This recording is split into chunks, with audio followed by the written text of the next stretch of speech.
how to transfer Bitcoin from Kraken to another wallet.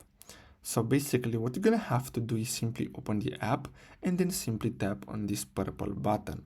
Then you're gonna have to simply tap on withdraw and then simply select your cryptocurrency, so it can be Bitcoin or any other. So as you can see, I have only these two in my portfolio for now.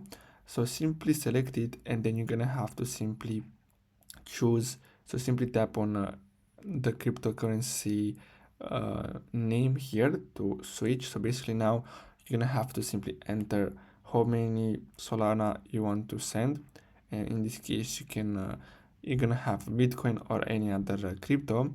Then you're gonna have to tap here to add the address. So simply tap on add withdrawal address, and then here you're gonna have to simply paste the address from that other wallet. So basically after you do that, you're gonna have to make sure that this is selected and then simply tap on review and confirm the transaction, and basically that's it. So that's all for today's video. Thanks for watching.